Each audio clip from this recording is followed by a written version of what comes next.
Odegaard just showed how important he is to our team. He is the glue. He is the facilitator, offensively and defensively. The pressing, the coordination. Even Jesus, who has been off his rockers for a long time, looked decent. I won't say excellent, but don't tell me Jesus did not look decent yesterday. In comparison to the performances Jesus have been having in the last few weeks, Jesus looked very, very decent yesterday. Caliphate had 65 to 70 minutes after a 1 month layoff. Timber had welcome to the present. Are you still basking in the euphoria of yesterday's victory against Nottingham Forest? Yes, it's just Nottingham Forest. Let's not do that, because if I lost against Nottingham Forest, some of you will know how volatile a lot of you are, especially in the Arsenal fan base. You will be asking for Arteta's turtleneck. So let's not do that. Even though it's Nottingham Forest, yeah, decent team. The same Nottingham Forest that actually beat Liverpool at Anfield. So don't play that game. Yeah, a decent team. We should be winning. We should beat Nottingham Forest. I agree with you. But at the same time, the English Premiership has shown that if you do not NOT pull your weight on a day, anything can take your scalp.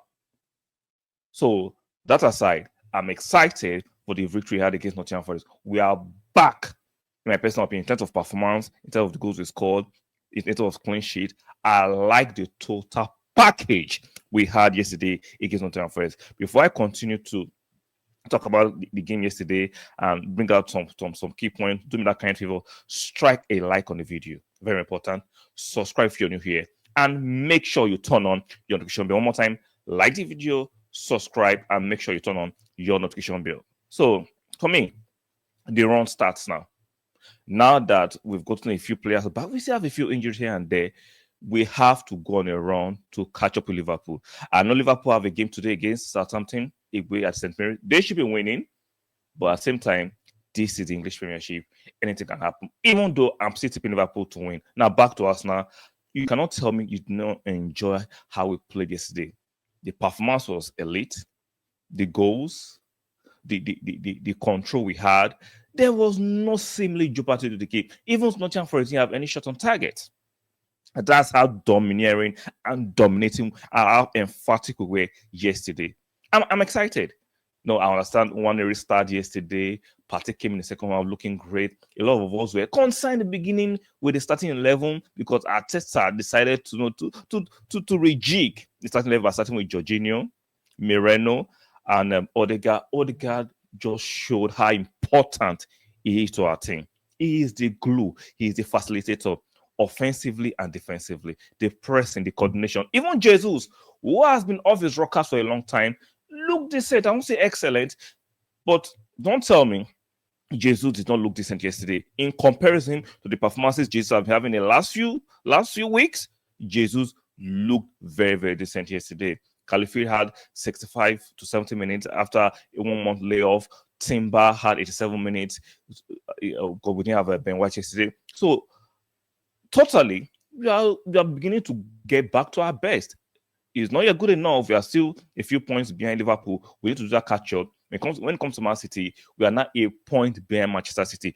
Whether you are excited for the fact that Man City have been stuttering for the last few weeks doesn't mean they are not in title race. Manchester City are in title race. They're not in title race. You can say we've given ourselves huge work to do. I understand that, but you cannot say Manchester City are still in the title race and Arsenal not in the title race. Now, some of you say, "Oh, it's Chelsea in the title race." Let's find out. Chelsea are doing their best at the moment. They are third. They are playing decently. Can they sustain that in the long run? We'll find out. But for me, the focus is on Arsenal. Arsenal are doing well and are back to their best in terms of the performance yesterday, even though it's against Nottingham Forest, has given a lot of Arsenal fans, the genuine Arsenal fans, not the content creators who are trying to always stoke, because the content creators who are claiming to Arsenal fans is about business. Let's be fair. It's about business before Arsenal. But I love you can put that across to me too. I want to make money, but at the same time, I will always put Arsenal first before the business side of YouTube. I would love to make all the money. Let me know people, but I love my team first. So you can see they enjoy the volatility of the Arsenal fan base. I don't enjoy it. I just want my team to win and be successful, and I talk about things objectively.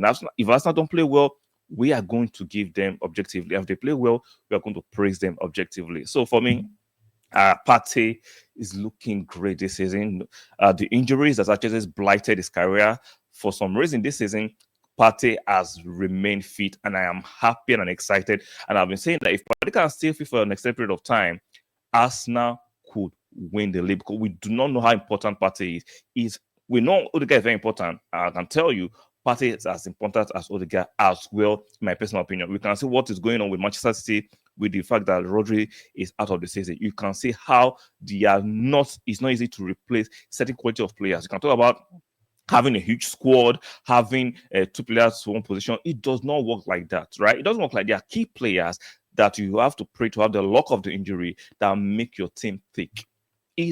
Every team has 2 or 3 key players that you have to pray for the luck of injuries, because they are the nucleus of the team. They are the facilitators, and they are the heartbeat of the team. And for me, Odegaard and Partey are in that bracket. Whether you want to accept it or not, they're in that bracket. So it's looking great for us now. Nwaneri starred yesterday. This young chap. See, I understand Arteta trying to say, oh, we have to lay the brick by brick. We have to manage his career very, very careful. We do not want to, throw him into the wilderness, quote and unquote, because of the if he has a bad game, you don't want to pile on. And I understand all that, but I'm sorry, I disagree, because this boy has the talent, he has the maturity, he has the performance. Even though the so-called bad performance, I don't see from this boy the way he wants to run with the ball, he wants to dribble, he's always looking forward. He's not a coward. I think he might be young in terms of chronologically, in terms of age, but in terms of how he sees the game, how he plays the game, this boy is an adult. The maturity, the decision making shows that this is not just a boy. Yes, he's 17, but he plays like a 25, 26, 27-year-old midfielder. Now, I'll hear some comical calls from some Arsenal fans. Let's play Matt Odegaard in the midfield and drop Merino.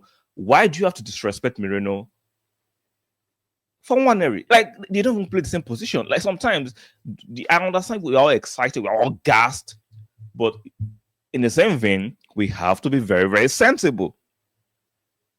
Merino had a fantastic game yesterday. He's needed in the team. It's a team sport.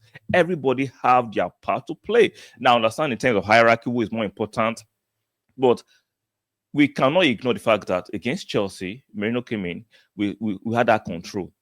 Yesterday, we had total control, and Merino was part of that. He played 90 minutes. So whether you want to give me plaudits of praises, Merino is a key player in how we play.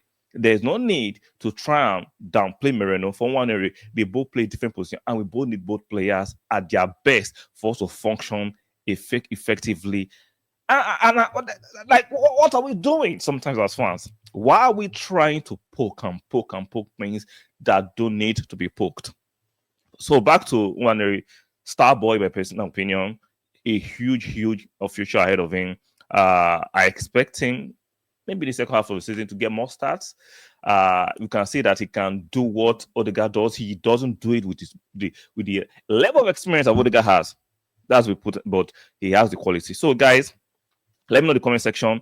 Are you now feeling optimistic about the title charge again? Do you think Arsenal can go on an extended run and catch up Liverpool? Do you think Liverpool will falter, or do you think it's too late? Let me know in the comment section. So if you're on your way out to doing this kind of thing, like the video, subscribe, and make sure you turn on your notification bell. One more time, like the video, subscribe, make sure you turn on your notification bell, and I will see you guys on the next one. Bye for now.